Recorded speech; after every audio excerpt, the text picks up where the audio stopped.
데살로니가 전후서는 데살로니가 교회에 보내는 사도 바울의 서신입니다. 데살로니가 전서가 있고 데살로니가 후서가 있습니다.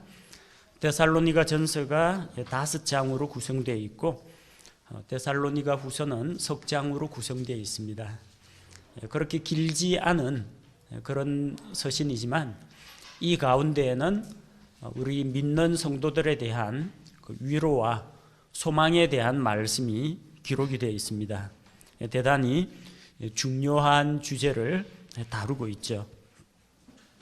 데살로니가 전서에서는 교회를 중심으로 기록되어 있습니다. 너희가 세상에서는 환난을 당하지만 이제 환난 가운데 있는 너희를 예수님께서 다시 데리러 오실 것이라는 것을 이 데살로니가 전서가 보여주고 있습니다. 반면 데살로니가 후서는 하나님의 복음에 복종하지 않는 불순종하는 자들을 예수님께서 심판하러 오신다, 이런 내용이 기록되어 있습니다. 똑같은 예수 그리스도의 다시 오심인데 교회에 있어서는 위로와 복된 소망의 말씀이고 믿지 않는 자들을 향해서는 무서운 심판과 재앙의 날을 경고하시는 말씀입니다. 데살로니가 교회는 사도 바울에 의해서 설립되었고 또 데살로니가 전후서를 기록한 사람도 사도 바울입니다. 데살로니가 전서는 AD 53년경, 데살로니가 후서는 그보다 늦은 AD 54년경에 기록이 되어 있습니다. 자, 왜 이런 서신을 기록했느냐? 데살로니가 전서는 성도들이 주의 다시 오심과 휴거에 대한 소망을 갖게 하기 위해서입니다. 왜냐하면 그 당시 데살로니가 교회는 여러 가지 환난과 핍박으로 인해서 어려움을 겪고 있었습니다. 그래서 환난 중에 있는 그런 성도들에게 위로와 소망을 주기 위해서 기록이 되었고요. 데살로니가 후서는 주께서 다시 오실 텐데 주께서 오시는 이유는 믿지 않는 자들을 심판하기 위해서이지 믿고 있는 성도들을 대환난 가운데 집어넣기 위해서 오시는 것이 아니다. 너희는 환난 가운데 들어가지 않으니까 안심하라고 안심시키기 위해서 기록이 되었습니다. 이 두 서신의 수신자는 모두 데살로니가 성도들입니다. 그런데 더 나아가서는 모든 믿는 신자들에게 주시는 하나님의 말씀이라고 볼 수가 있죠. 자, 데살로니가 교회가 언제 어떻게 설립이 되었는지 우리는 사도행전 17장에서 찾아볼 수가 있습니다. 사도행전 17장 1절에서 10절, 1절에 보니까 이제 그들이 암피폴리스와 아폴로니아를 지나 데살로니가에 이르렀는데 거기에 유대인들의 회당이 있으므로, 자, 데살로니가에 사도 바울이 제2차 전도 여행 때 방문을 했습니다. 빌립보에서 복음을 전한 이후 데살로니가로 건너갔습니다. 데살로니가에서 평상시 하던 대로 안식일에 유대인들의 회당에 들어가서 성경 말씀을 인용하고 유대인들과 오실 메시아 그리스도가 바로 예수님이라는 것을 토론을 했습니다. 약속대로 오셨고 예수님이 고난받고 죽으시고 제3일에 다시 살아나실 것을 강론했습니다. 그래서 자기가 선포하고 있는 이 예수 그리스도가 유대인들의 율법의 말씀 구약 성경에 기록되어 있는 바로 그 메시아라는 것을 증명을 했습니다. 자, 그래서 그들 가운데 믿는 사람들이 있었고 그리스 사람들 가운데에도 큰 무리와 또 어뜸 가는 여인들, 귀부인들이 많은 사람들이 믿음을 갖게 되었습니다. 그러나 믿지 않는 유대인들이 시기심이 가득해서 어떤 불량배를 데리고 이 바울을 핍박을 했습니다. 자, 그래서 이 당시에 바울은 야손의 집에 3주간 머물고 있었습니다. 자, 야손이라는 사람이 사도행전 17장 5절에 나오죠. 온 도시를 소란하게 하고 야손의 집을 습격하여. 이 야손은 로마서 16장 21절에도 등장합니다. 그는 사도 바울의 친척으로 등장합니다. 3주간이라는 것을 뭘로 알 수 있느냐면요, 2절에 새 안식일에, 새 안식일이니까 안식일이 3번이죠. 안식일 일주일마다 한 번씩 돌아옵니다. 그러니까 3주 정도 야손의 집에 머물면서 말씀을 전했습니다. 그런데 자기를 믿은 그 사람들에게 짐을 지우지 않기 위해서 그들에게 사례금을 받은 것이 아니라 천막 만드는 일을 열심히 하면서 삶의 모범을 보였습니다. 성도들에게 부담을 주지 않고 자기 생활비와 여행 경비는 천막 만드는 일을 통해서 충당했던 겁니다.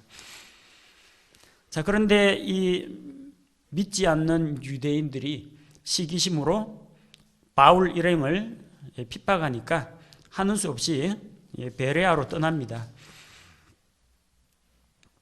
베레아로 떠났는데 베레아 사람은 데살로니가에 있는 사람들보다 더 고상한 사람들이었습니다. 바울의 말을 듣고 이게 정말 바울의 말인지 하나님의 말씀에 그렇게 기록이 되어 있는지 한번 알아보자.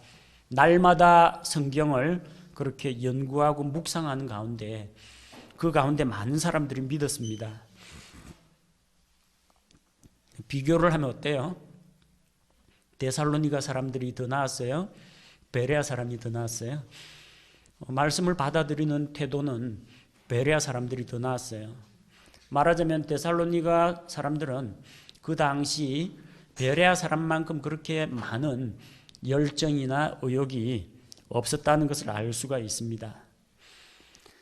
그런데 이제 사도행전 17장 13절에 보니까 데살로니가에 있던 유대인들이 바울이 베레아에서 말씀을 전한다는 걸 듣고 거기까지 또 찾아옵니다.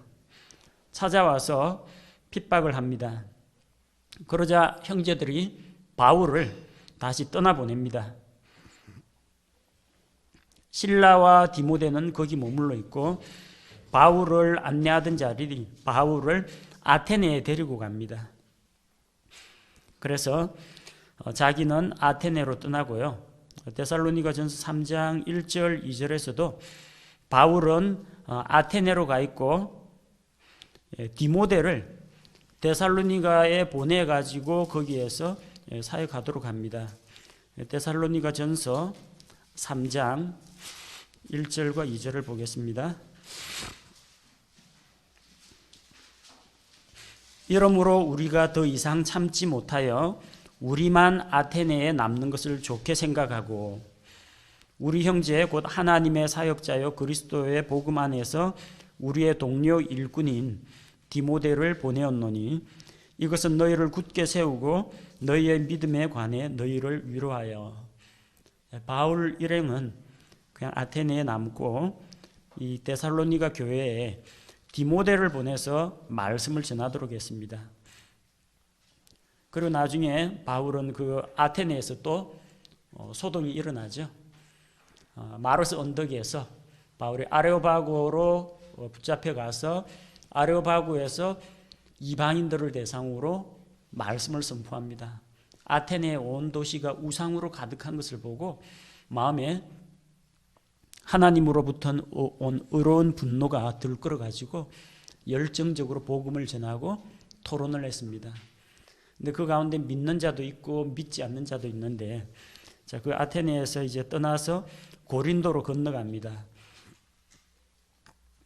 사도행전 18장 1절에 보니까 이 일들 뒤에 바울이 아테네를 떠나 고린도에 이르러 고린도에서 아굴라와 브리스길라를 만나게 되죠. 그래서 바울은 아테네를 떠나 고린도로 가고 실라와 디모데가 데살로니가 지역에서 있었던 사역에 대해서 그에게 보고하기 위해서 찾아옵니다. 사도행전 18장 5절에 보니까 실라와 디모데가 마케도니아에서 왔을 때 바울이 영 안에서 눌려 유대인들에게 예수님께서 그리스도이심을 증언하며, 자, 그렇게 마케도니아 지역, 데살로니가 지역에서 있었던 사역의 열매에 대해서 사도 바울에게 보고를 합니다. 그 이야기를 듣고 그는 아테네에서 데살로니가 전서와 데살로니가 후서를 기록하게 됩니다. 그래서 이런 배경 가운데에서 데살로니가 전서와 데살로니가 후서가 기록이 되었다는 겁니다. 데살로니가 전서 5장 맨 마지막과 데살로니가 후서 3장의 맨 마지막을 보면, 자, 이게 어떤 배경 가운데에서 기록되어 있는지 알 수가 있습니다. 데살로니가 사람들에게 보내는 첫째 서신을 아테네에서 써서 보내다. 그리고 데살로니가 후서는 역시 둘째 서신을 아테네에서 써서 보내는 겁니다. 교회는 자기가 개척을 했지만 거기에 디모데를 보내어서 자기 동료 사역자를 보내서 활동하게 하고, 그 교회의 형편을 듣고 그 교회의 영적인 필요가 무엇인지 파악을 해서 이 편지를 통해서 들려주는 겁니다. 자, 교회들 가운데서요, 여기 교회에 보내는 서신 가운데에서 편지를 2번 받은 교회가 있어요. 어느 교회예요? 전서와 후서가 있는, 고린도 전서, 고린도 후서가 있고요. 데살로니가 전서, 데살로니가 후서가 있습니다. 대단히 특별한 교회라는 거죠. 에베소 전후서 없습니다. 빌립보서, 골로새서 이런 거 전부 다 한 번만 편지를 보냈지 2번 편지 받은 교회가 고린도 교회하고 데살로니가 교회입니다. 근데 이왕 편지 받으려면 좀 좋은 걸로 받아야 되겠죠. 고린도 교회는 왜 보냈습니까? 또 문제점이 많으니까 책망하려고.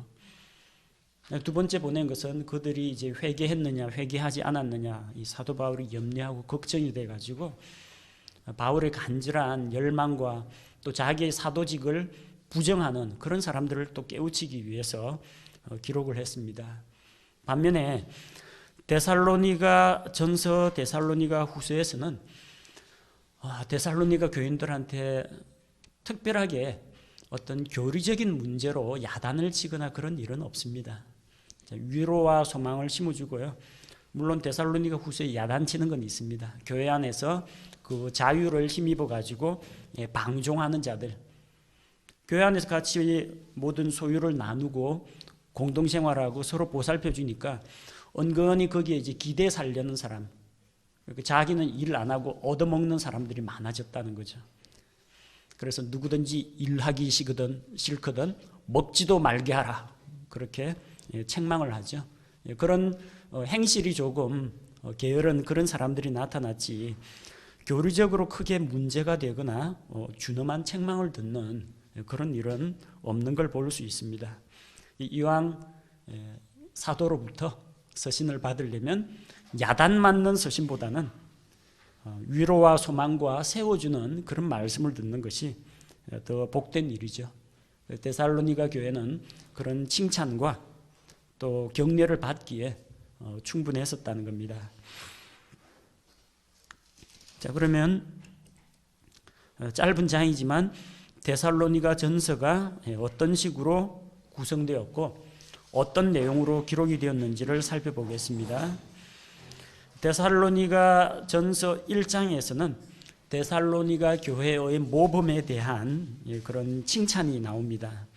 어떤 면에서 데살로니가 교회가 온 마케도니아와 아가야 지방에 소문이 났느냐. 첫 번째, 그 교회는 살아있고 활동하는 교회라는 겁니다. 교회가 이렇게 정체되어 있는 그런 교회가 아니고요, 끊임없이 일하고 움직이고 역동적으로 생동하는 그런 활기찬 교회였다는 것을 알 수가 있습니다. 자, 데살로니가 전서 1장에서 3절에 보니까 사도 바울이 감사하는 이유가 있습니다. 하나님 곧 우리 아버지의 눈앞에서 우리 주 예수 그리스도 안에 있는 너희 믿음의 행위와 사랑의 수고와 소망의 인내를 끝없이 기억하기 때문이라. 믿음에는 행위가 따릅니다. 믿음은 행위가 아닙니다. 우리는 행위 없이 믿음으로 의롭다함을 받지만 믿게 되면 믿음의 열매인 행위가 나온다는 겁니다. 그러니까 관념적인 믿음을 주여 믿습니다 하는 이런 생각만 가진 믿음이 아니고요, 믿음에 따라서 어떤 순종적인 그런 행위가 나오는 교회였다는 겁니다. 또 사랑의 수고라고 했습니다. 사랑한다는 게 감정이 아닙니다. 보고 싶다, 그립다, 가슴이 설렌다, 이게 사랑이 아니고요, 사랑하면 섬기고 필요를 채워주고 뭔가 사랑의 행위가 나타납니다. 사랑으로 서로 수고하는 교회였습니다. 소망이라는 것도 예수님 빨리 왔으면 좋겠다, 빨리 천국 갔으면 좋겠다, 막연하게 이렇게 기대를 품는 게 소망이 아니고요, 소망이 있으면 그 소망으로 인해서 인내가 생깁니다. 데살로니가 교회는 많은 핍박을 받았습니다. 그런데 핍박 가운데에서 그걸 이겨내는 힘이 무엇이었느냐? 미래에 대한 소망을 붙잡고 있었기 때문에 그것이 인내라는 열매로 나타났다는 겁니다. 자, 이 교회는 믿음, 소망, 사랑 안에서 활동하는 교회였다는 것을 볼 수가 있습니다. 두 번째, 이 교회는 선택받은 교회입니다. 자, 4절에 보니까 사랑하는 형제들아, 하나님께서 너희를 선택하셨음을 아노라. 여기 선택이라는 건요, 하나님께서 창세전에 누구는 믿고 구원받아라, 누구는 절대로 믿지 말라, 이렇게 사람을 미리부터 점지해놨다는 이야기가 아닙니다. 하나님의 예정은 누구는 구원에 이르게 하고 누구는 영원한 멸망에 이르게 하는 이런 그런 선택이 아니고요, 하나님은 오직 예수 그리스도를 예비하셨고 예수 그리스도를 선택하셨습니다. 예수님에 대해서 이는 내 사랑하는 아들이요 내 기뻐하는 자라고 했습니다. 그래서 우리 죄인들은 하나님 보시기에 사랑스러운 존재가 아닙니다. 당신은 사랑받기 위해 태어난 사람이라고 하지만 우리는 사랑받기 위해서가 아니라 죄와 저주 아래 태어났습니다. 어딜 봐도 하나님 보시기에 이쁜 구석이 없어요. 우리는 하나님께서 기뻐하시는 존재가 아닙니다. 하나님이 기뻐하셨다, 사랑하신다고 한 건요, 자기 아들 예수 그리스도에 대해서 그렇게 말씀하셨습니다. 번제와 희생물을 주께서 원치 않으신다고 하기에 내가 여기 있나이다, 내가 주의 뜻 행하기를 즐기하나이다. 그래서 하나님께서 나를 위해 한 몸을, 예수 그리스도의 몸을 처녀의 몸에서 예비하셨습니다. 그래서 예수 그리스도는 하나님의 기뻐하시는 아들, 사랑하는 아들입니다. 그런데 우리 잘난 구석이 없는 사람들이 예수님을 믿음으로 그분 안에 들어가고 그분이 머리가 되시고 우리가 그분의 지체가 될 때 우리가 예수 그리스도께 속한 자이기 때문에 사랑받고 그분의 기뻐하시는 자가 되는 겁니다. 하나님이 사람들을 선택했는지 안 했는지, 이 선택이라는 것은 안 믿는 사람을 믿도록 하는 그런 선택이 아니고요, 예수 그리스도 안에 있는 믿는 신자들이 그 아들의 형상을 본받도록 예정이 되어 있고 하늘의 처소들에 있는 상급을, 상속 유업을 받도록 예정을 하셨고 그분 안에서 하나님의 기뻐하시는 찬양이 되도록 예정하신 것입니다. 신자들을 위한 예정입니다. 그래서 하나님이 너희를 선택하셨다는 것을 무엇을 통해서 알 수 있느냐? 뭘 통해서 알 수 있느냐? 그 뒤에 나오죠. 이는 우리 복음이 말로만 너희에게 이런 것이 아니라 권능과 성령님과 큰 확신으로 이르렀고 너희가 우리가 전하는 말씀을 받아들였다는 거예요. 자, 그들에게 뭐가 예정이 되어 있고 무엇을 위해 선택이 되었습니까? 구원을 위한 선택이 아닙니다. 예수 그리스도의 형상을 닮아가는 자, 상속 유업을 받을 자, 그분의 기쁨과 영광이 되는 자로 예정이 되는데 뭘 보면 알 수 있어요? 그들이 믿었다는 겁니다. 이게 만약에 세상이 창조되기도 전에 하나님이 누구를 선택하고 누구를 버렸다면요, 그 선택은 누가 알겠어요? 하나님 외에는 아무도 몰라요. 사도 바울이 뭔데 하나님 마음속에 들어가 보지도 않았는데 데살로니가 교회 성도가 선택받았는지 선택 안 받았는지 자기가 어떻게 알겠어요? 그러니까 이건 구원의 선택이 아니라는 겁니다. 그런데 이 사람들이 믿는 걸 보니까 믿는 자는 반드시 그렇게 된다라는 것을 사도 바울이 알거든요. 너희가 선택받은 자라는 걸 알겠다. 왜? 너희가 믿었으니까. 믿은 다음에는 자연히 성화의 과정을 거쳐서 영적으로 성숙하고 거룩하게 변화되고 예수 그리스도의 영광에 참여한다. 그걸 알고 있다는 겁니다. 데살로니가 교회는 또 한편으로 본이 되는 교회였습니다.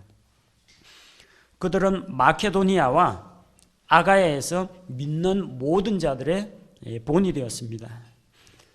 그리고 그들만 그 말씀을 알고 있는 게 아니라 주의 말씀이 그들로부터 나와서 그 온 아시아에 두루 퍼졌습니다. 하나님을 향한 그들의 믿음이 이 모든 곳에 온 세상에 널리 퍼졌기 때문에 이제 우리는 아무것도 말할 필요가 없다는 겁니다. 말이 필요 없어요. 다 소문 다 났어요. 자, 그것처럼 성도들의 본이 되는 교회였고 또한 소망이 있는 교회였습니다. 자, 9절, 10절 말씀을 보니까 그들이 이제 우상을 버리고 하나님께로 돌아와서 살아계신 하나님을 섬기면서 그분께서 죽은 자들로부터 살리신 하나님의 독생자 예수 그리스도께서 다시 오실 것을 기다린다고 했습니다. 그 예수님은 다가올 진노로부터, 진노가 아직 왔어요, 안 왔어요? 다가올 진노입니다. 진노는 아직 안 왔습니다. 그러니까 데살로니가 교회 성도들이 지금 이 세상 사람들로부터 핍박을 받는 그런 환난이 아닙니다. 다가올 진노, 마지막 날의 그 환난을 이야기합니다. 다가올 진노로부터 우리를 건져내신 예수님을 기다린다고 했어요.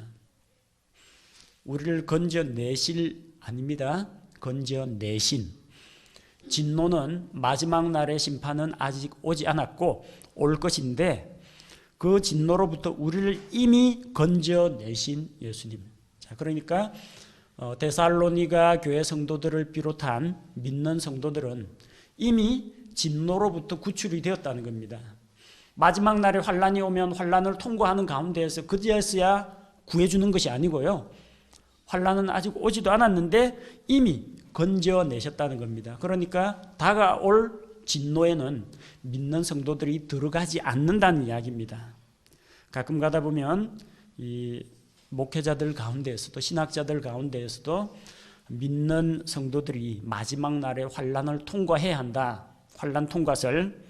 그래서 믿음으로 열심히 싸워가지고 이겨야만 환란을 면하고 그러지 않으면은 뭐 지옥 간다 그러는데 그거는 은혜로 믿음을 통해 구원받는 게 아니라 우리의 행위와 노력으로 구원받는다는 그런 이야기입니다. 우리는 그런 걸 믿지 않고 데살로니가전서 1장 10절에 나온 것처럼 이미 예수 그리스도로부터 건져내심을 받아서 다가올 진노, 마지막 날의 환란에는 들어가지 않는 존재가 되었다는 것을 믿습니다. 데살로니가 교회 성도들은 바로 이런 소망을 붙잡고 살았다는 겁니다. 그래서 이 데살로니가 교회의 활동적인 면, 선택받은 교회, 본이 되는 교회, 소망이 있는 그런 교회의 모습에 대해서 칭찬하는 것으로 1장이 시작이 되었습니다. 그리고 2장과 3장에서는 데살로니가 교회에서 사역을 한 이 사도 바울이 자기의 사역을 다시 회고하고 있습니다. 어떤 일들이 있었습니까? 바울 자신이 목회자로서 목자로서의 활동을 떠올려 봅니다. 자, 그들이 데살로니가 교회에 들어갈 때 2절에 보니까 2장 2절 너희가 아는 바와 같이 우리가 전에 빌립보에서 고난을 당하고 또 치욕을 당한 뒤에도 많은 싸움을 싸우며 하나님의 복음을 너희에게 말하려고 우리 하나님 안에서 담대하였노라. 고난 당하는 순례자로서 빌립보에서 매맞고 옥에 갇히고 핍박받고 이 마케도니아 지역에 있는 데살로니가로 와서 복음을 전했습니다. 고난 당하는 순례자로서 자기가 사역을 했다는 거죠. 또한 4절에서 3절에서 우리가 이렇게 말씀 사역을 하는 것은 어떤 속임수나 부정함이나 어떤 육신적인 이익을 얻고자 하는 게 아니라 4절에 나오는 것처럼 하나님의 허락을 받아 복음을 위탁받았다는 겁니다. 신실한 하나님의 청지기가 되어서 하나님의 말씀을 위탁받아서 너희에게 전한다는 겁니다. 그렇기 때문에 사람을 기쁘게 하거나 성도들 비위를 맞추는 것이 아니라 어떻게 하는 것이 하나님 앞에서 합당한 것인가, 하나님을 기쁘게 하기 위해서 이런 사역을 한다는 겁니다. 사역을 하면서 두 가지 모습을 보여주죠. 하나는 유모의 자세입니다. 7절과 8절 유모가 아이들을 돌보는 것처럼 부드러운 자가 되었고 다정하게 대해줬고요. 또 기꺼이 나눠줬습니다. 어린아이가 부모님을 섬기겠습니까? 부모가 아이를 돌보겠습니까?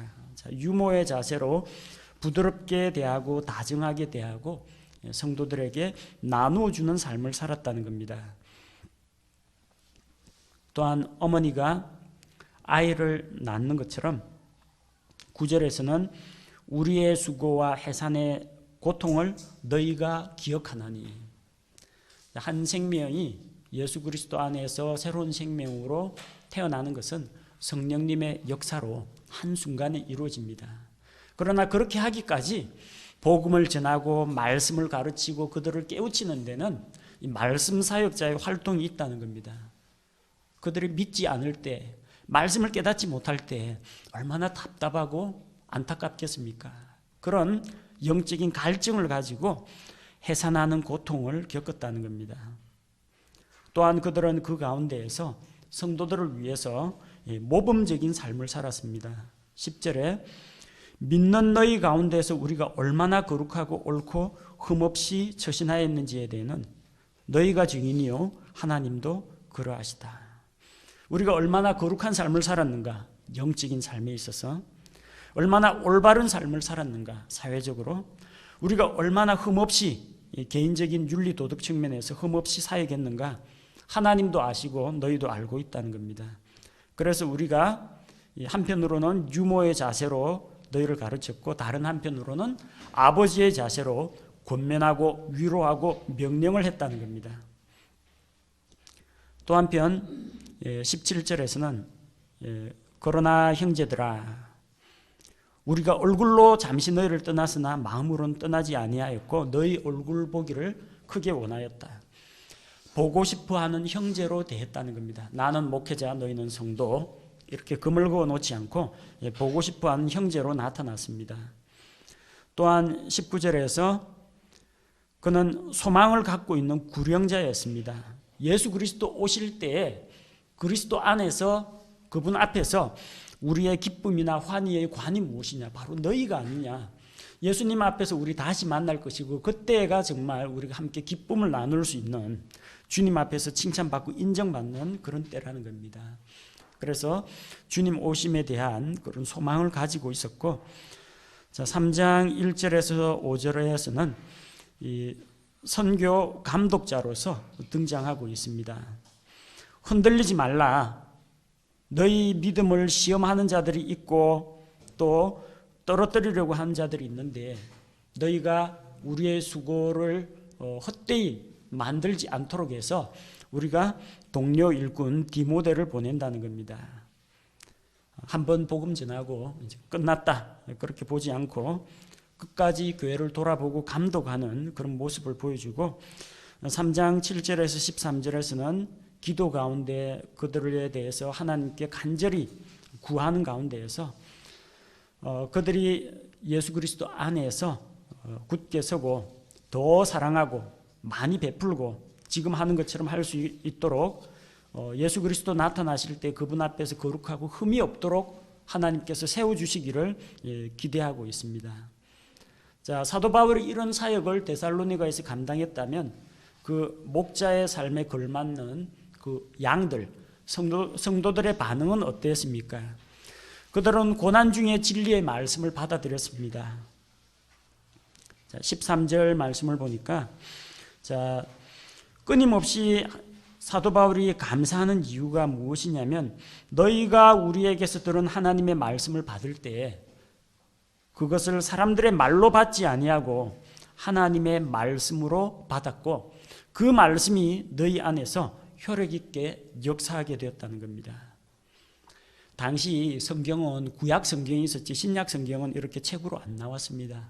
이 데살로니가 전서는 사도 바울의 편지로 받았습니다.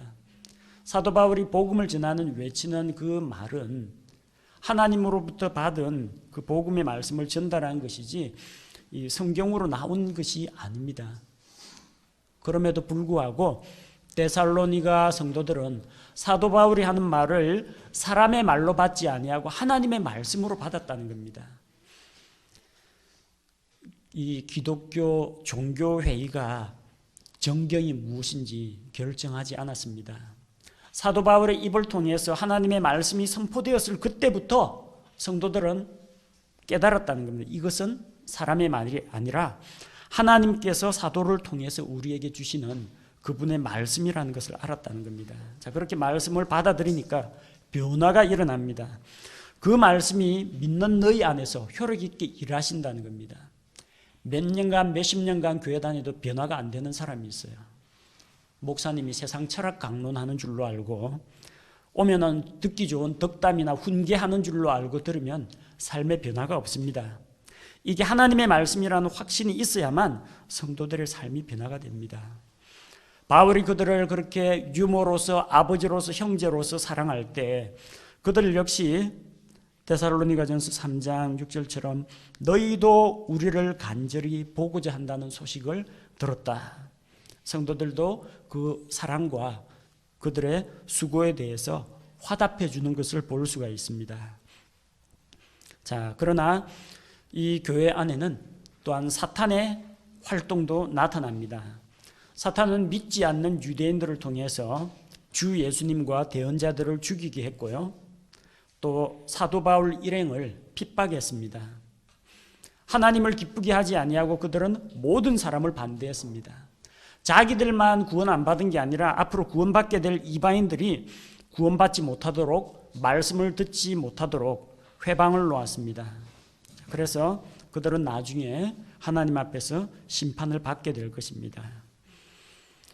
그리고 이어지는 데살로니가전서 4장에서는 교회의 휴거에 대해서 이야기하고 있습니다. 이 데살로니가 교회 성도들은 하나님을 기쁘시게 하는 그런 생활을 하고 있었습니다. 그래서 더욱더 그렇게 살 수 있도록 1절에서 12절에서 권면의 말씀을 줍니다. 너희가 하나님의 뜻을 알고 거룩한 삶을 살아야 한다. 형제를 사랑해야 된다. 그리고 열심히 일하면서 살아가도록 권면을 했습니다. 그런데 이 성도들 가운데는 마음에 낙심이 된 사람들이 있었어요. 동료들로부터 모진 핍박을 받다가 죽은 사람도 있고요. 예수님 믿고 구원받았는데 예수님 언제 오시나 기다리다가 그냥 먼저 무덤에 들어간 성도들이 있다는 겁니다. 그래서 이 먼저 죽은 성도들에 대한 안타까움과 슬픔들, 그리고 정말 이게 마지막 날의 환란이 아닌가 싶을 정도로 모진 고난들, 그런 걸로 인해서 마음이 위축되어 있었습니다. 자, 그래서 13절에 보니까 그러나 형제들아 잠자는 자들에 관하여 너희가 모르기를 내가 원치 아니하노니. 모르기를 원치 않는다. 뭔 말이에요? 잘 알아야 된다는 겁니다. 이것은 너희가 아무 소망 없는 다른 사람들 같이 슬퍼하지 아니하게 하려 함이라. 소망 없는 자는 사람 죽으면 곡을 하고 슬퍼합니다. 먼저 가셨다고. 그러나 소망이 있는 자는 슬픔에 잠겨 있지 않습니다. 왜? 부활에 대한 소망이 있고 휴거에 대한 소망이 있기 때문입니다. 그래서 예수 그리스도께서 죽으시고 부활하신 것처럼 성도들의 몸이 부활한다는 그 사실을 믿으라는 겁니다. 그리고 15절에서 17절에 소망을 주시는 말씀이 기록이 되어 있습니다. 예수님 다시 오신다 약속하셨는데 반드시 오신다. 그분이 공중으로 강림하시죠. 그럼 어떤 일이 일어납니까? 먼저 그리스도 안에서 죽은 신약 성도의 몸이 먼저 일어나 부활을 합니다. 그 다음에 살아있는 성도들, 살아서 예수님 오시는 것을 본 성도들이 몸이 거룩하고 영화롭게 변화가 됩니다. 그래서 이 죽었던 성도, 그리고 몸이 변화된 성도, 죽었다 부활한 성도와 몸이 변화된 성도가 함께 공중으로 채여 올라갑니다. 공중으로 채여 올라가, 들림받아 올라가. 이것이 바로 휴거를 말합니다. 휴거라는 말은 랩처, 큰 기쁨이란 그런 의미를 가지고 있는데 본래 의미는 자기 힘으로 비행을 하는 것이 아니라 외부의 강력한 힘에 의해서 이끌려 올라가는 것을 이야기합니다. 그런 일이 구약 성경에도 있었죠. 에녹이 세상에서 하나님과 동행하며 살다가 하나님께서 어느 날 갑자기 그를 하늘로 데려가셨습니다. 또 어떤 일이 있었습니까? 엘리야가 회오리 바람을 타고 하늘로 공중으로 들려 올라갔습니다. 엘리야가 올라간 게 아니고요. 하나님이 그를 들어 올리신 겁니다. 에티오피아 내시에게 복음을 전한 빌립을 주의 영께서 번쩍 들어다가 다른 곳에 갖다 놓으셨습니다. 이게 채여 올라가다라는 겁니다. 독수리가 병아리를 쫙 채워가는 것처럼 하나님의 강력한 힘에 의해서 믿는 자들이 공중으로 채여 올라갑니다. 그 휴거에 대한 소망을 가지라는 겁니다. 그래서 공중에서 우리의 구원자 주님을 다시 만난다는 겁니다. 그리고 이제는 주와 함께 있게 된다는 겁니다. 그런 소망을 가지라는 겁니다. 그래서 18절에 그러므로 이 말씀들로 서로 위로하라고 했습니다. 언제 휴거가 됩니까? 환난기가 오기 전에 휴거가 됩니다.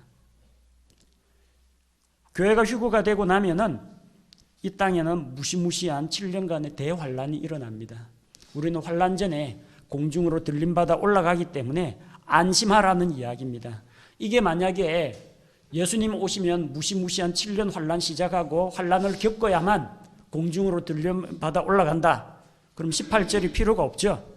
환란기, 무서운 환란기에 들어갈 테니까 이 악물고 용하게 잘 버티기 바란다. 이런 식으로 되어 있겠죠. 그러나 그런 말씀이 아니라 우리가 공중으로 들려 올라갈 거니까 이 말씀들로 서로 위로하라는 겁니다. 환란 통과한 다음에 그게 뭔 위로가 되겠습니까? 긴장하고 두려워하고 떨어야 되겠죠. 그래서 성도들에게 부활과 휴거에 대한 소망을 심어주기 위해서 그렇게 기록을 했습니다. 그러면 그런 소망을 가지고 있는 교회는 어떻게 살 것인가? 그게 5장에 기록이 되어 있죠. 1절에서 11절에 보니까 그 시기에 관해서는 쓸 필요가 없다는 겁니다. 왜? 자기도 언제 오는지 몰라요. 주의 날이 밤에 도둑같이 이르게 됩니다. 그래서 평안하다, 안전하다라고 이야기할 때 갑작스러운 파멸이 그들에게 임합니다. 자, 대명사가 다릅니다. 3절에 보니까 그들이 평안하다, 안전하다, 그들이 누구예요? 이 편지 수신자는 그들이 아닙니다. 그들은 너희 하면은 이 데살로니가 성도들인데 그들은 안 믿는 사람을 이야기합니다. 안 믿는 사람이 편안하다, 안전하다, 뭐 예수님 다시 오는 게 어디 있냐, 지구 멸망이 어디 있냐 할 때 해산의 고통이 갑자기 임하는 것처럼 갑작스러운 파멸이 그들에게 임합니다. 우리에게 임한다, 너희에게 임한다 하지 않았어요. 그들에게. 안 믿는 사람한테 파멸이 임합니다. 그 다음 4절에서 그러나 너희는 어둠 속에 있지 아니하니, 이 그들이 아니라 너희예요. 예수 그리스도를 믿고 구원받은 데살로니가 성도들은 어둠 속에 있지 않고 너희는 다 빛의 자녀고 낮의 자녀라는 겁니다. 그리고 그 데살로니가 성도하고 바울 일행하고 합쳐서 우리는 밤이나 어둠에 속하지 않았다는 겁니다. 너희, 우리, 그들 다릅니다. 잘 가려서 읽어야 돼요. 우리가 갑작스러운 파멸에 들어간다 그런 이야기가 아니고 그들이 갑작스러운 파멸에 이르고요. 우리는 거기에 들어가지 않는다고 했습니다. 우리에게 임하는 게 아닙니다. 자, 그렇기 때문에 우리는 정신 차리고 깨어서 신앙생활 하라는 이야기입니다. 지금 하고 있는 거 그대로 사시면 돼요. 흰옷 준비하고 밤 12시에 잠 안 자고 예수님 오기 기다리라 그런 이야기가 아니고 11절처럼 그러므로 너희가 지금 하고 있는 것 같이 너희끼리 함께 위로하고 서로를 세우라. 지금 직장 나가십니까? 계속 직장 다니세요. 지금 가정생활하고 있습니까? 이혼하지 말고 그냥 가정생활 계속 하시라는 겁니다. 지금 교회에 모여서 기도하고 찬양하고 말씀 배우고 있습니까? 계속 하세요. 그러다가 어느 날 갑자기 주님 오게 되면 우리는 언제 주님 와도 아무 상관없는 사람들입니다. 그러니까 주의 날 기다리면서 깨어 있으라는 겁니다. 12절에서 22절은 그렇게 살아가는데 특별히 이제 권면하고 싶은 말은 말씀을 전하는 사역자들을 귀히 여기고 너희끼리 서로 화목하며 성도들 가운데 약한 자가 있거든 세워주고 옳고 바른 것을 따라서 행하고 항상 기뻐하고 쉬지 말고 기도하고 모든 일에서 감사하라고 했습니다. 마음속에 성령님께서 좋은 동기력을 주었으면 그 동기력을 따라 살아야지 그걸 억누른다거나 그러지 말고 하나님의 말씀이 대언될 때 그 대언의 말씀을 무시하지 말고 악은 악의 모습이라도 버리라고 했습니다. 그래서 우리 주 예수 그리스도의 은혜가 너희와 함께 있기를 원한다 그렇게 편지를 했습니다. 자, 그리고 데살로니가 후서는 바로 이런 성도들에 대해서 이 주의 날 그리스도의 날이 임한다고 하니까 사람들이 그때는 또 무서운 환난 그런 거에 임하는데 혹시라도 우리가 그런 환난에 들어가는 게 아닌가. 자, 그러나 흔들리지 말고 요동하지 말라는 이야기입니다. 1장에서는 성도들을 격려하고 있습니다. 자, 4절에서 5절 말씀을 보니까 그들은 세상으로부터 많은 환난과 핍박을 받았습니다. 세상으로부터는 핍박을 받았습니다. 그러나 걱정하지 말아야 될 것이 이 환난이 두 가지가 있어요. 세상이 믿는 그리스도인들을 핍박하는 환난이 있고요. 하나님께서 믿지 않는 세상을 심판하시는 환난이 있다는 겁니다. 그리스도인들은 세상에서는 핍박을 받습니다. 그러나 하나님으로부터는 핍박을 받지 않습니다. 하나님께서 세상에 내리시는 그 환난은 안 믿는 자들에 대한 것입니다. 자, 6절에 보니까 너희를 괴롭게 하는 자들에게는 환난으로 갚으시고 괴로움을 당하는 너희에게는 우리와 함께 안식으로 갚으시는 것이 하나님께는 의로운 일인즉 주 예수님께서 자신의 강력한 천사들과 함께 하늘로부터 나타나사 예수님 오실 때 믿는 너희는 구원하여 데려가시고 안 믿는 자들 너희를 핍박하던 그 자들에게 환난으로 갚아주실 것이라는 겁니다. 자, 이거는 종말에 대한 이야기입니다. 8절과 9절에서 그들이 받게 될 진노의 형벌이 나오죠. 하나님을 알지 못하는 자들과 우리 주 예수 그리스도의 복음을 순종하지 아니하는 자들에게 타오르는 불로 징벌하실 때 그렇게 하실 텐데 그들은 안 믿는 자들은 주의 앞과 그분의 권능 앞에서 영원토록 떠나서 영존하는 파멸로 형벌을 받을 것이라고 했습니다. 한순간에 벌 받고 끝나는 게 아니고 영존하는 everlasting 계속 지속되는 형벌을 받는다는 겁니다. 지옥에서 꺼지지 않는 불호수 속에서 그 형벌이 계속된다는 이야기입니다. 자, 그러면서 예언적으로 경고를 하고 있습니다. 형제들아 우리 주 예수 그리스도의 오심과 2장 1절입니다. 우리가 그분께로 함께 모이는 것으로 말미암아 예수님이 우리에게 오십니다. 그리고 우리가 그분께로 모입니다. 뭐예요? 예수님의 공중강림과 성도의 휴거를 나타냅니다. 자, 그런데 거기에 대해서 그리스도의 날이 가까이 이르렀다고 해서 쉽게 마음이 흔들리거나 불안해하지 말라라고 했습니다. 아까 데살로니가 전서 5장에서는 주의 날이 도둑같이 갑자기 이른다고 했죠. 우리한테는 도둑 들이닥치는 것처럼 들이닥치지 않습니다. 주의 날, 그리스도의 날, 실상은 같은데 대상이 다릅니다. 구약성경에 나오는 주의 날, 여호와의 날, 주의 날, 크고 두려운 날, 심판과 형벌의 날, 그게 주의 날입니다. 주께서 오셔서 세상을 심판하시는 겁니다. 그 불신자 이야기고요. 똑같은 날이 우리에게는 그리스도의 날이라고 했습니다. 우리가 예수 그리스도 우리 주를 만나게 되는 그 날이기 때문에 믿는 자들에게는 복된 소망과 기쁨의 날이 그리스도의 날입니다. 자, 똑같은 시험이라도 시험 공부 많이 해가 걱정 없는 사람한테는 이거 잘해가지고 장학금 받고 상장 타는 날이 될 것이고, 시험 공부 하나도 안 한 사람한테는 이 스트레스와 실패에 대한 그 두려움의 그런 날이 될 것입니다. 그래서 여기서는 우리가 주님께로 모이는 것은 그리스도의 날이라고 했습니다. 그리스도의 날이 너에게 임하는데 그거는 무시무시한 저 형벌의 날, 주의 날이 너희한테는 도둑같이 임하는 주의 날이 아니니까 무서워하지 말라는 겁니다. 주의 날이 가까웠다고 불안해하거나 흔들리거나 또 누가 너희를 속이더라도 속아 넘어가지 말라는 겁니다. 먼저 어떤 일이 일어나요? 먼저 떨어져 나가는 일이 일어난다고 했습니다.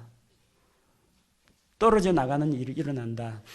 다른 성경에는 이게 먼저 배도하는 일이 일어난다라고 했는데, 배도에 대해서는 나중에 유다서에 가서 다시 이야기하도록 하겠습니다. 믿고 구원받은 사람은 배도로 인해 가지고 구원을 상실하거나 그러지 않습니다. 배도에 물이 들 수는 있고 배교의 행위를 할 수는 있습니다. 그러나 배도로 인해 가지고 구원을 잃어버리거나 하지는 않습니다. 한 번 구원은 영원한 구원이기 때문입니다. 겉으로 거짓 대언자, 거짓 교사가 믿는 척을 하다가 마지막 때가 되면 본색을 드러내고 자기의 욕심과 야욕과 사탄 숭배의 그런 모습을 드러내는 게 있습니다. 그게 바로 배교라고 합니다. 거짓 교회는 그렇게 마지막 때 배교를 합니다. 마지막 때 어떤 일이 일어나느냐? 진짜 구원받은 성도의 무리하고 구원받지 못한 성도의 무리가 이렇게 떨어지는 일이 일어납니다. 그게 떨어져 나가는 겁니다. 누가 이게 하나님의 백성인지 아닌지 드러나게 될 겁니다. 그리고 믿는 성도들이 세상으로부터 떨어져 나가지 하늘로 올라갑니다. 휴거됩니다. 이걸 떨어져 나가는 것이라고 이야기합니다. 그게 먼저 일어나야만, 교회가 휴거가 되고 나야만 이 땅에 적그리스도가 나타나고 환란이 임하니까 아무런 걱정하지 말라는 겁니다. 적그리스도 만나면 어떡하나, 짐승의 표 받으라고 하는데 이거 안 받으면은 어떻게 하나, 또 혹시라도 실수로 받게 되면 어떡하나, 아무 걱정할 필요가 없다는 겁니다. 적그리스도 만날 일도 없습니다. 그래서 적그리스도가 먼저 나타납니다. 3절과 5절과 8절과 9절에 보니까 떨어져 나가는 일이 일어나고 나면, 교회가 휴거가 되고 나면 죄의 사람, 멸망의 아들이 드러납니다. 멸망의 아들, 바로 적그리스도가 나타나는데 그는 대적하는 자요, 또 모든 경배받는 것 모든 것 위로 자기를 높이는 자, 자기 스스로 높이고 하나님과 같이 높아지려고 하는 자입니다. 그리고 그는 이스라엘과 7년간 언약을 맺고 이스라엘을 보호해주고 도와주다가 3년 반이 되면 본색을 드러내고 하나님의 성전에 들어가서 자기가 하나님이라고 주장하면서 이스라엘 백성에게 자기를 섬기라고 강요하게 될 겁니다. 근데 지금은 아직은 아니라는 거예요. 왜? 불법의 신비가 드러나는 것을 저지하는 세력이 있습니다. 6절 7절, 너희는 그가 그의 때에 드러나게 하려고 무엇이 저지하고 있는지 지금 안 하니 불법의 신비가 이미 일을 하고 있으나 다만 지금 막고 있는 이가 길에서 옮겨질 때까지 막으리라. 누가 막고 있느냐는 겁니다. 어떤 자는 세상 정부라고 합니다. 그러나 이 세상은 마귀에게 속한 것이기 때문에 마귀를 억제하지 못합니다. 어떤 신학자는 이것은 마귀가 자기가 정해진 시기에 나타나기 위해서 자기를 억제한다라고 했는데, 마귀가 마귀를 억제한다, 사탄이 스스로를 대적한다, 그건 자체 모순입니다. 마귀를 이길 수 있고 사탄의 세력, 불법의 신비를 억제할 수 있는 힘은 오직 하나님의 영, 하나님의 성령이십니다. 그리고 하나님의 성령께서 들어와 계시는 우리 성도들, 곧 신약교회가 지금 이것을 저지하고 있다는 겁니다. 성령님은 이거 휴거될 때 성도들 따라서 하늘로 휴거되고 이 땅에서 사라지는 것이 아닙니다. 성령님은 여전히 남습니다. 그래서 여기서 저지하는 것이라는 것은 예수 그리스도의 몸인 신약교회라고 보는 것이 옳습니다. 교회는 떨어져 나갑니다. 왜냐하면 성도들 안에 있는 이 성령께서는 세상에 있는 세력, 불법의 신비보다 크시기 때문에. 근데 교회가 휴거가 되고 나면은 그러면 그 사악한 자가 드러나게 될 겁니다. 그리고 주께서 그를 붙잡아다 벌하실 때까지 정해진 기간 동안 활약하게 됩니다. 그러는 와중에도 성령께서는 공중으로 휴거돼 가지고 지구를 떠나시는 게 아니고요. 남아서 일을 하셔야죠. 무슨 일을 하십니까? 유대인 사역 하셔야 됩니다. 환란기에 믿게 될 환란기 이방인들을 위한 사역을 계속 하셔야 됩니다. 지금 맡고 있는 세력은 신약교회고, 신약교회 휴거된 다음에 적그리스도 불법의 신비가 나타나게 됩니다. 자, 그런데 이 멸망하는 자들, 진리를 받아들이지 않고 거짓 것을 믿는 그런 자들은 미혹당해 가지고 적그리스도에게 넘어가게 된다는 이야기입니다. 그러나 너희는 그러지 아니하니 믿음에 굳게 서라고 권면하고 있습니다. 주께서는 너희를 구별하시고 믿음으로 구원에 이르게 하셨습니다. 성령의 구별하심과 진리를 믿는 것을 통해서 구원에 이르게 하셨습니다. 구원에 이르도록 하실 것이 아니고요, 이미 구원에 이르게 하셨다, 이미 구원받았다는 이야기입니다. 자, 그래서 15절에 굳게 서서 말로나 우리의 서신으로 너희가 가르침을 받은 전통들을, 그동안 배운 성경 말씀과 교리들을 굳게 붙잡고 그 가운데 서라는 겁니다. 너희 마음을 위로하시고 모든 선한 말과 일에서 너희를 굳게 세우시기를 원한다. 그리고 3장에서는 실제적인 권면을 합니다. 자, 환난날 대비해서 땅굴 파란 이야기라든지 음식물하고 뭐 이런 것들 준비하라는 그런 이야기가 나오지 않습니다. 뭐라고 이야기하고 있습니까? 그러니까 지금까지 너희가 해오던 그런 올바른 교리 붙잡고 믿음 가운데서 올바른 행실로 주님을 기다리면서 살라는 이야기입니다. 1절에서 5절에 그 기도하는 내용이 있죠. 자, 하나님께서 우리를 사악한 자들에게서 지켜주시도록 기도하라. 주께서 너희를 굳게 세우시고 악에서 지켜주실 것이다. 우리가 너희에게 명령하는 것들 너희가 행하고 또 앞으로 행할 줄을 우리가 확신하는데, 주께서 너희 마음을 인도하여 주시고 하나님을 사랑하고 인내하며 또 그리스도를 기다리는 그 소망 가운데 살게 하기를 원한다. 이런 내용으로 기도하고 있고, 바로 이런 삶을 위해서 사도 바울은 7절에서 10절 말씀과 같이 열심히 자기가 가르치는 것과 마찬가지로 자기가 행하고, 질서 없고 규모 없는 자가 되지 않고 공짜로 양식을 먹지 않고 열심히 일해가지고 자기와 동료들의 쓸 것을 공급하고 또 다른 사람에게 나누어주는 그런 자가 되었다는 겁니다. 그런데 교회 가운데에서 빌부터 먹는 사람들이 이제 더러 있었습니다. 질서 없이 일은 안 하고 남이 일해놓으면 잘했니 못했니 참견만 좋아하는 사람이 더러 있습니다. 요즘 신약교회도 현대교회도 꼭 이런 사람들이 있습니다. 일은 안 하면서 잔소리만 많은 사람들이 있어요. 자, 근데 우리가 그런 것들로부터 이제 자신을 분리하고, 그런 사람들은 조용히 일하고 자기 빵을 먹으라고 했습니다. 10절에 보니까 누구든지 일하려 하지 아니하거든 먹지도 말라. 데살로니가 후서 3장에서 나옵니다. 공짜밥 먹는 사람들이 있다는 거죠. 그래서 그런 사람들은 조용히 일하고 교회에서 잔소리 불평 불만하지 말고 성도들과 한 마음을 이루면서 열심히 일하고 자기 손으로 일해가지고 자기 빵을 먹으라는 이야기입니다. 그리고 바르게 잘 행하는 가운데에서 올바른 행실을 해야 되고, 또 만약 이 서신에 있는 권면의 말씀을 받아들이지 않는 자들이 있거든 주목하여 그와 사귀지 말고 그가 부끄러움을 당하도록 하라는 겁니다. 하지만 원수로 대우하진 말고 주 안에서 구원받은 형제면 형제로 대우해 주라는 겁니다. 그래서 평강의 주님께서 너에게 평강을 주시고 너희와 함께 하시기를 원한다. 그리스도의 은혜가 우리 데살로니가 교회 성도들과 함께 있기를 기도하면서 데살로니가 후서를 마무리 짓고 있습니다.